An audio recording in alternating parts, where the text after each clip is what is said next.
Hi everyone, welcome to a video that's been requested by a few different people who've admired the kit that I'm wearing and have asked me to do a video on essentially what HEMA equipment I wear. Apologies, I messed up on the recording, forgot to hit the on button for my microphone, so this is going to be a weird voiceover. About this video, I'm going to explain what equipment I'm currently using. I'll also talk about ways in which I've modified it to be better for me, as well as what other gear I used for performing similar functions that I no longer use and kind of why I moved away from it. Before I get into it though, it's important to remind you that I've been doing HEMA for a while. I get hit much less than I used to, so over time I've gradually reduced the level of protection my equipment has. Things I value in general are highly maneuverable stuff, which is easy to put on and take off, and doesn't require a lot of help or assistance to take it on or off or manage it between belts. As part of this, I've moved a lot of my protective layers to underlayers, which I find less restrictive in terms of movement. But keep in mind that all of the things that I value in kit may not be what you do, so that may mean my advice is less useful for you if you have different opinions. Onto the underwear that I'm standing in front of you in. So I'm wearing really two pieces of protective equipment. The first one is the protective shorts that I'm wearing. These are the Fate Darm protective shorts. They have hard plastic side pockets. They're sort of foam backed with a hard plastic on top of them. So these are the side of the legs. They also have a pouch for a cup or a box, depending on how you call that, which they come with when it's standard. Although I don't use the standard one, not because there's anything wrong with it, but because I forgot it and lost it. Instead I use this one. It's the Diamond MMA groin guard, I think it's called. It's got a hard top, it's got soft outer layers. Fits perfectly in kind of any jock strap or shorts you would want to fit it into. You can also just put it straight into a set of compression shorts. Perfectly fine. I've also used the Shock Doctor one. The Shock Doctor one is a bit too large for the pouch on the shorts, so it doesn't fit very well. That means it moves out of place. I don't like it that way. The original one with the Fate Arms is perfectly fine. It's way more padded than it is hard, but it's got hard protection on the inside, and there's nothing wrong with it. I just lost it. Over you watching me put it in, it's now in place. On the top I'm wearing a padded rugby shirt. The brand I'm wearing is Troy. They sometimes come as, I don't know how to pronounce it, DGYAO, D-G-Y-A-I-O. The padded rugby shirts give some extra protection in some key areas. That's quite important for me. It's important to have two, obviously, or three or four, depending on how many days the tournament's likely to be, because there is also just your base layer. The works pretty much as a shirt. You know, it's a nice wicking material shirt. They've got these extra padded bits in the shoulders, on the side. They are these small, dense foam hexes. Pretty much don't restrict movement in any way, shape or form once you've got the jacket on top. And they kind of do some key extra padding. The chest padding isn't particularly useful for me. The bits that are most valuable for me are the shoulders. That's the reason I got them, largely because I have a shoulder injury that I wanted to make sure I had extra protection. But the side padding is actually quite useful as well, because hits to the ribs, which tend to be a less padded place on the jackets, can be quite painful, and it just gives you a bit of extra coverage around the edge. The material itself is the same as any other kind of sports shirt, so this replaces the need for having a sports shirt itself. They're not that expensive, at about sort of £30–40 each, and they give you a bit of extra protection as well as being your base layer. The ones I'm wearing are actually youth XL size, because I'm skinny and rugby people are big. There are adult rugby shirts you can find of different brands that work in pretty much exactly the same way. I did also try some motocross shirts with pockets for extra pads in them. They tend to be hotter because they're not designed to be a base layer, so you have to wear a shirt underneath. And the motocross pads tend to be a bit more restrictive, so I prefer the padded rugby shirts. Moving on next to the trousers, this is something first of a bit of a common theme. I use the Leopold Titan trousers. They are 800 Newton puncture resistant trousers. Unfortunately, they are no longer available. I much prefer them to the spares, partly because they have significantly better foam and significantly better quilting in the knees. The foam that they use is kind of a much stiffer, denser foam. It's both thicker, it's about 8mm thick, and it's kind of If you imagine what you used to use as a pool float as a kid, it's kind of like that material, so it's much better impact protection for no real restriction in movement. I've had these now for 6 years or something like that. They're going strong. They don't have any sign of kind of going out of wearing out. Unfortunately, you can't get them anymore. So as much as I love them and would happily recommend them to anybody, they're a bit difficult to find. I have used the Spez Locust before. Spez Locusts are fine. Like they're a bit lighter weight than these are, but you don't really notice that on your legs. Main issue with the Spez Locust is that the foam that Spez use is rubbish. When I talk about the AP Light, I'll talk about how to replace that. It's easily upgradable, so you may as well do that. The 350 newtons are also not that durable. Mine got a hole punctured through them, which is why I retired them and replaced them with these. But in general, I find that breeches should be, if they fit you well, more comfortable than regular trousers in any way, shape or form, because they're designed to move in. If you find your breeches are too restrictive, then they're probably the wrong size for you, or it's a bad brand.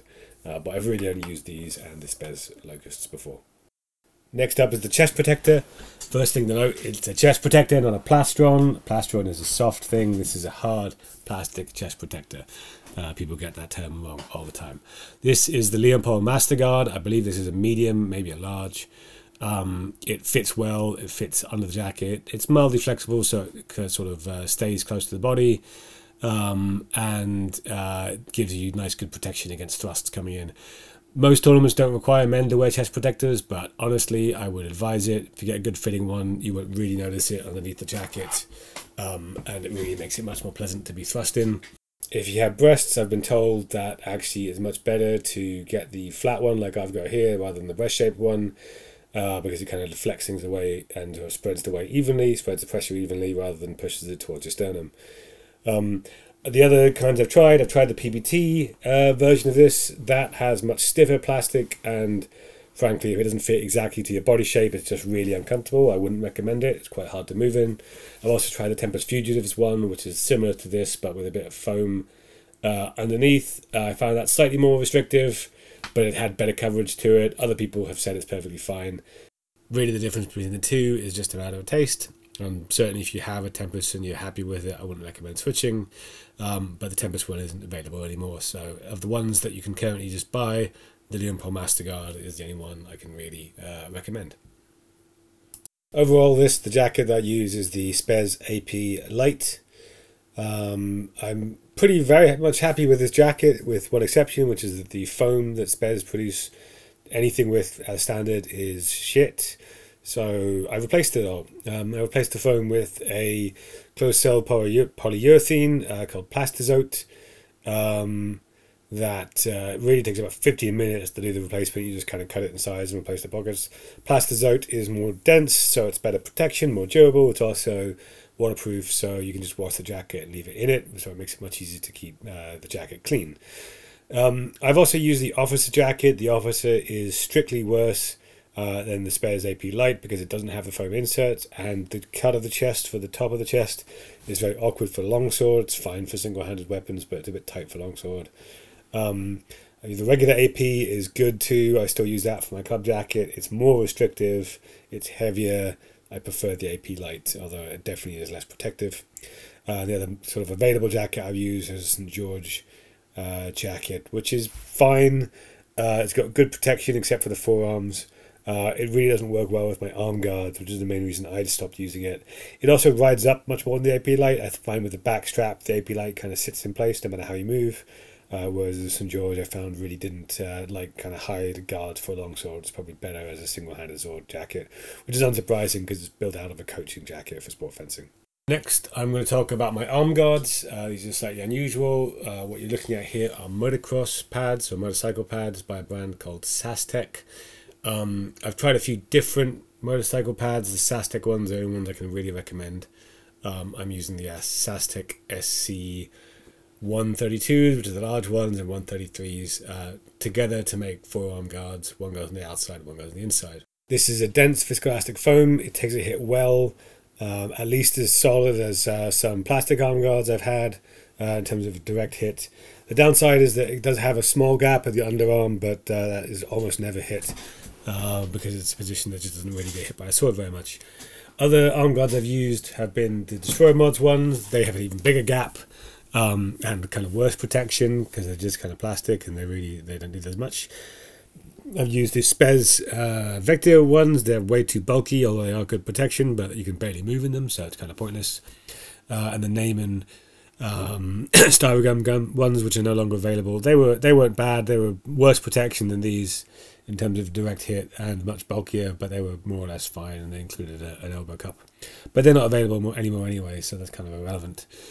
They're quite similar to the Spez light ones that are still on the market. Putting these on is a little complicated. The large pads go on the outside of the arm. You've got to put them in the jacket before you put them on. If your jacket sleeves are tight, they'll kind of stay in place no matter what, although you can add Velcro to them to make them stay in place better.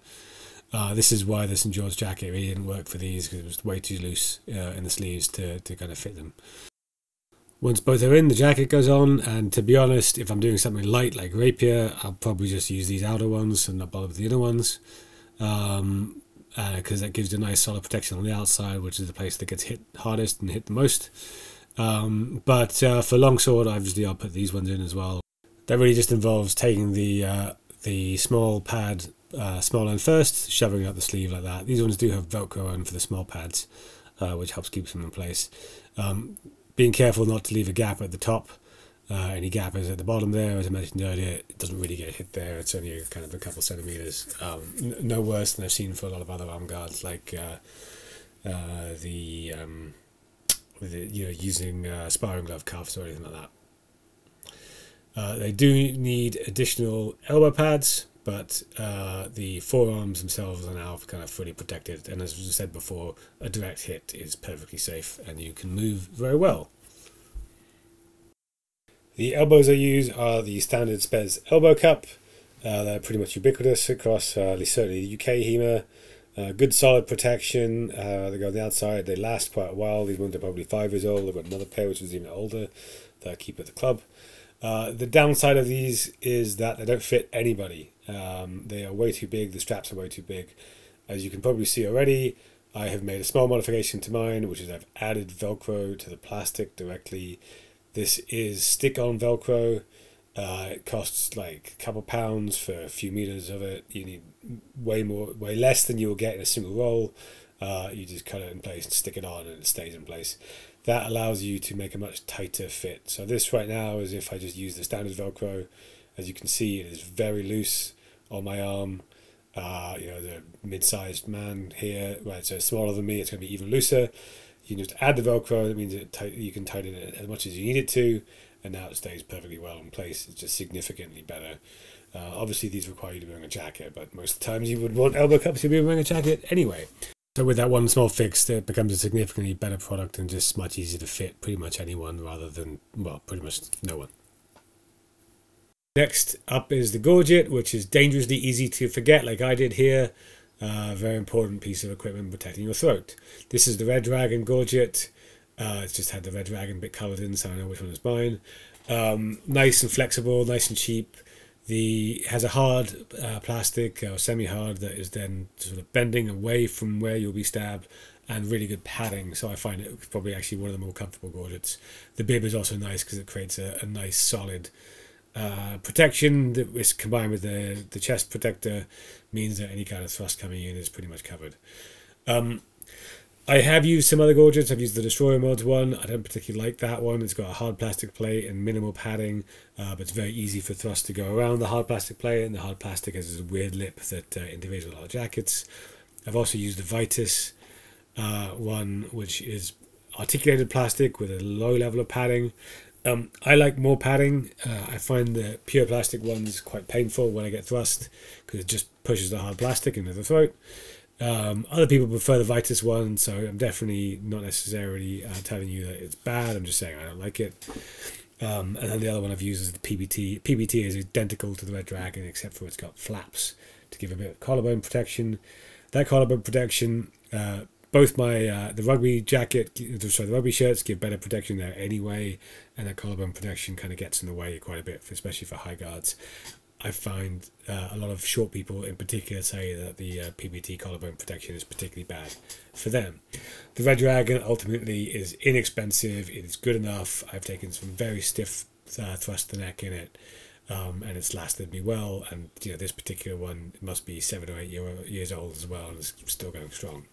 Small tip for using a gorget that has a bib like this: it is mildly better if you tuck the bib into your t-shirt or underneath your chest protector. It'll interfere less, it'll get in the way less in terms of moving with a kit. Particularly if you're doing work with a gorget and no jacket, that also means a sword can accidentally get underneath it if you tuck it into your t-shirt. So it's just mildly better for no real downside. Next up is shoes. A lot of HEMA people will swear blind that wearing period accurate shoes is the most important thing in the world, and it's kind of a load of bollocks, really. These are Lonsdale boxing shoes. I like them because they're inexpensive, they fit me well, they're cushioned, they're flat heeled, and they've got a bit of padding for the ankle because they've got an ankle boot, and of course they're black, so they go well with the HEMA colour scheme. They've got good grip for indoors. That's really what you want out of a shoe: some cushioning, flat heel, and good indoor grip.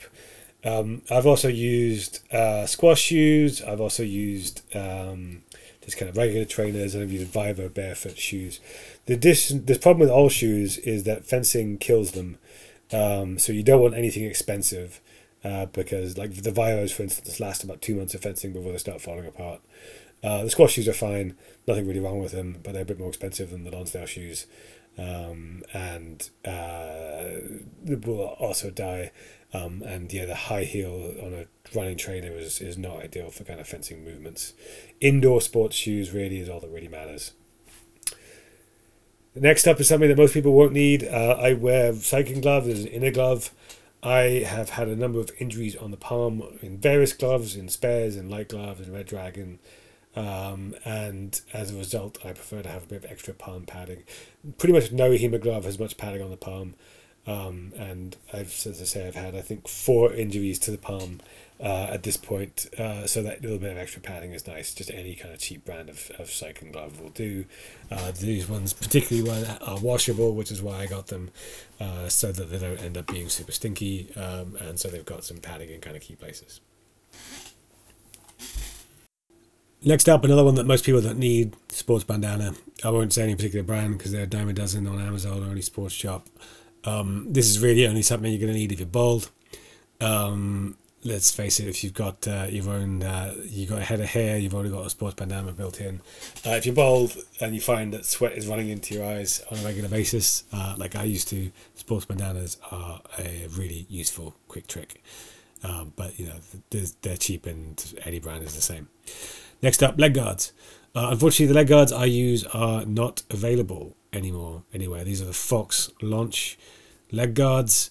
They're lightweight motorcycling leg guards. They've got good side of knee coverage. They're easy to put on. They don't slide around, which is something that you cannot say for most motocross leg guards, unfortunately. I've tried a few different brands out. By and large, the issue with with motocross knee shin guards is that it lacks side of knee coverage, and where the knee and the shin join, there tends to be a big gap that swords tend to find a way into. I've also used the Red Dragon ones. Those tend to slide down and kind of never stay in place. So while they're in place, it's fine. When they're not, they're not. There are lots of other motocross ones that are similar in design to the Red Dragon that stay in place better, but they tend to not go down all the way to the ankle, which is again another problem that motocross ones have. I did once use a pair of Spez knee cups and hockey shin guards. Those are pretty much the standard recommendation for most people, or using something else for the knee cups. And they're fine. I didn't like the hockey ones because they kind of felt a bit weird on my ankle, but they weren't mine, so they weren't really the right size for me, so that's probably more to do with the size than the actual issue with those. Unfortunately, I don't have a neat, easy recommendation because these stopped being available about 3 years ago. The mask I use is the Gadget Combat Mask. Obviously Sen 2 or 1600 Newton. I think they're the only ones that they have. This one is a pre-close down mask. Gadget only closed down and sold the mask business to Francini. They still make some masks and they sell them through Spez. I've not seen the new ones. I believe they're the same process, but I just haven't seen them. The Gadget mask are great. They have way better padding than other masks I've used, which is the main reason I like them. I have had a couple that rusted through, the rivets rusted through rather than the masks themselves. although this one seems to have plastic with it, so it's fine. And again, I don't know if the new ones will have that. But they really are my preferred mask by far. I've used the All-Star mask, coaching mask. That one is good, solid mesh. The padding is a little light in it, which is the main reason I wanted to switch away from it. I also got some rusted rivets on the one I had from that after several years. And I've used a Red Dragon 350 Newton one that got chewed up completely when I started doing steel with it, and then I retired. The Red Dragon 1600 Newton ones are perfectly fine. We use them in club and we use them, and a lot of our students have them, but the 350 Newton one really was not. Cover, I use the Spares Unity, which is nice solid cover. It's got really good back of head protection with kind of plastic plates over foam. Nice and easy to put on, just kind of stays on the mask, to be honest, most of the time. And just all around good cover. I've also used the PBT one, which is very similar in design. It's got worse back of head protection because there's only foam, it doesn't have the plastic plates. But the Spares one kind of makes the mask a bit tighter fit, so if you need a bit of a looser mask, the PBT is a little bit better. I've also used the Red Dragon back of head, which is really just a budget version of the Spares Unity. There's not really a lot of difference in it. It's a bit less durable, a bit less protective, a bit less restrictive, so, you know, whichever is fine. It's got some red stripe on it, which may or may not be an issue for it. But honestly, the mask cover just kind of lives on the mask, and I almost never take it off. Gloves now. I use the THOC Weapon Master gloves. One of my most popular videos remains the review I did about 2 years ago. This is the same pair. The THOC Weapon Masters, frankly, I really like them still, although they do have some durability issues, but no worse than some other gloves. I should say some people do report they've had some issues with the protection. I certainly haven't. Other gloves that I use were the Spares heavy gloves and the conning glove, and frankly I've had fewer injuries. In fact, I've had no injuries on these gloves over the last 2 and a bit years I've been using them, whereas for the other 2 gloves I've used, I've had several, you know, in both of them. So frankly, I'm happy with the protection with the longsword attachment. I have made some modifications to the gloves, really only to the inner glove, which is why I've been struggling to take it out. The big problem with the inner glove, which is a problem for a lot of different HEMA gloves, is that it has little plastic fingertips that sit on top of the finger, and when you put plastic protection at the top and you have a glove with some flexibility in the bottom, then you have an issue where your finger can kind of lead the protection slightly, which is easily fixed by adding tape to the end, as you can see what I've done here. The issue is that when you kind of bend your fingers, if you haven't got that, you can kind of move your finger ahead of the plastic protection. If you add the tape on the inside, it just kind of keeps it in place and makes sure that when you move your finger, the plastic protection moves with it, which is pretty much a no-cost fix to a fairly major issue. So I would strongly recommend that. I had to do a similar kind of thing with my Spares gloves and a similar kind of thing with my conning gloves. So HEMA glove manufacturers, if you're watching, please stop doing this, because it's been a common issue for so many different gloves, and I'd rather not have to do it because it's a simple fix that should be there at the start. I've used hockey stick tape, which is also what I've used to repair a few issues with the gloves. As you can see, there are some places that are taped up. These are kind of minor tears in the outer layer that I've just corrected with it by adding a bit of hockey stick tape over them. Once again, all other gloves that I used after a 2-year period were also held together with tape. So this isn't anything kind of unusual for the THOC gloves. Hockey stick tape is also great for reattaching the THOC longsword attachments, which you occasionally will need to do.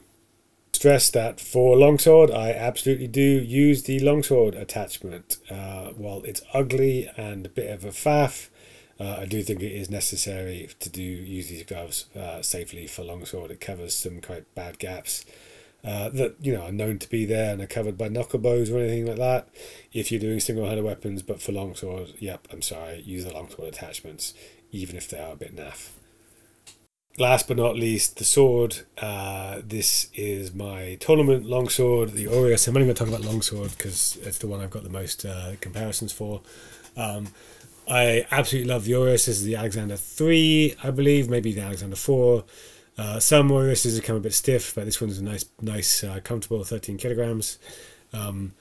it is just more maneuverable than other swords of a similar size. It is a short sword, 97cm blade, but I've got shorter swords that are less maneuverable. It is just handles beautifully by comparison to everything else. I wish it didn't, because they are so expensive. I got this second hand, but I've now had to buy one new because it's on its way out. It's got a bit of a rattle in the pommel after 4 years of hard use. I got a second hand, but just a lovely sword all around. And again, I wish it wasn't as nice as it is. I've used a lot of other swords. I'll probably do a whole video on swords just because I can talk about that for at least as long as I've talked about these. The closest other sword to it is a Siggy Shorty, which is the Shorty is shorter and less maneuverable than the Aureus, so you get both a longer and nimbler sword, which is why I say it's just kind of better. That's it for kit. Let's just finally get dressed, and all in all, right, as I've shown, like, the reason I've chosen a lot of the kit that I have is that it works well together. It is nice and maneuverable. I can move around in it. It's not too hot, although I'm not going to say it. It's summer wear by any stretch of the imagination. It's good protection in kind of the key places that are getting hit a lot. There are some gaps kind of under the arm a little bit, on the upper bicep on the inside, which kind of stuck a little bit, but it's sort of inevitable, and that is something which you just got to accept. And those places are fleshy, so they're not too bad when they get hit. Here we go, the too long didn't watch version of everything that I've just said. Here's a list of all the stuff that I am currently wearing in the image to your right. Thanks for watching, and if you've got questions about any of this kit, feel free to pop it in the comments and I'll try to respond.